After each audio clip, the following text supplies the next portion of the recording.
Welcome to your Toronto Condos. I'm Alex Winiecki, and in this video, I want to talk about micro condos, a segment of the condo industry that didn't really actually exist 10 years ago in the Greater Toronto Area.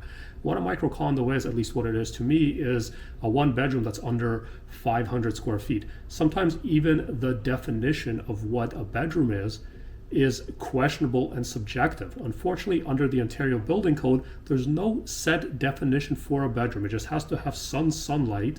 It has to be separated in some way, but it doesn't even say that it has to have like a full wall or a door or anything like that. But anyways, in spring of 2025, I feel like this segment of the real estate market is what's been hit the hardest. And a lot of the headlines that we're seeing about the market crashing or the amount of new listings that are on the market in 2025 is these smaller units. We've been building a lot of them. A lot of them were also built for foreign investors who are not able to invest in Canadian real estate currently.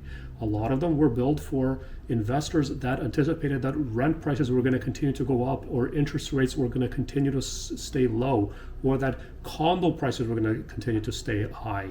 Some of these people that bought these micro condos never even expected to have to close on them. They were just expecting to be able to assign them, make a profit, walk away, and then on to the next one. I mean, I've even heard horror stories of people purchasing an entire floor in a building, 8 units, and now they can't close on them. It's a disaster. And one of the biggest challenges that I find with these micro condos is they're not suitable for end users. These are not condos that somebody's gonna live in for years, build a family, and expand their life. Like, there's a shelf life for micro condos. They're only really suitable either for students or maybe for a professional who's working in a downtown core. But eventually, when that professional meets a significant other, they're not gonna be able to live in a 400 square foot space. And I think that's the biggest challenge. They're investor focused.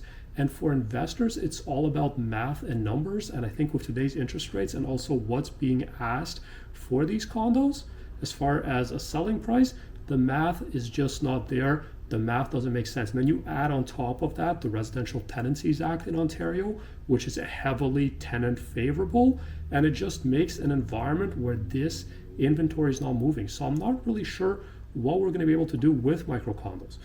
Some of these investors used to be able to rent them out on platforms like Airbnb, but then the laws around that have changed as well, and the requirements for licensing, how long you can rent the unit out for, that it has to be your principal residence, just doesn't make sense to run a short-term rental in one of these. So what's going to happen to these? Like, where are micro condos going to be in the future?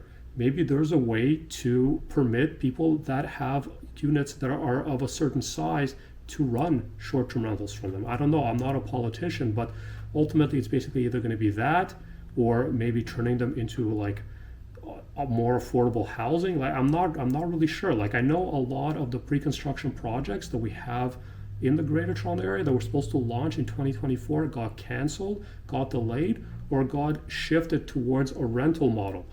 Maybe that's what has to happen with this, because realistically, like, this segment is hurting. I'm seeing a lot of listings going up and not a lot of listings selling.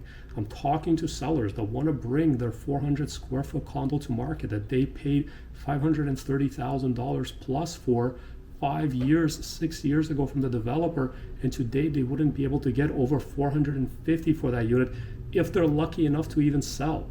If you have one of these micro condos and you're looking to bring it to market and you're looking to sell it in 2025, you have to be the best priced unit in your area. There's no ifs, ands, or buts about it. Very challenging, but there's a good opportunity, I guess, for investors, because opportunity is made. Like I've told so many people before, you don't just see opportunity when a listing hits your inbox. You create these opportunities when you go out there, you start negotiating, putting in offers, making deals.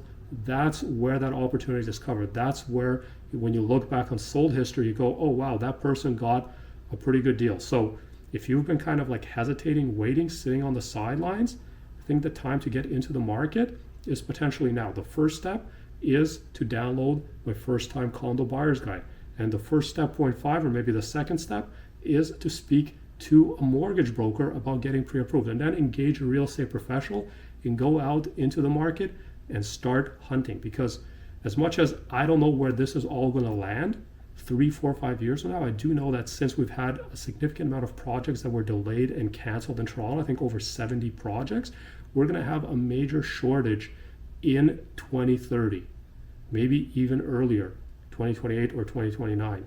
And that's when you're going to be able to capitalize and be grateful to yourself that you made the decisions that you made today.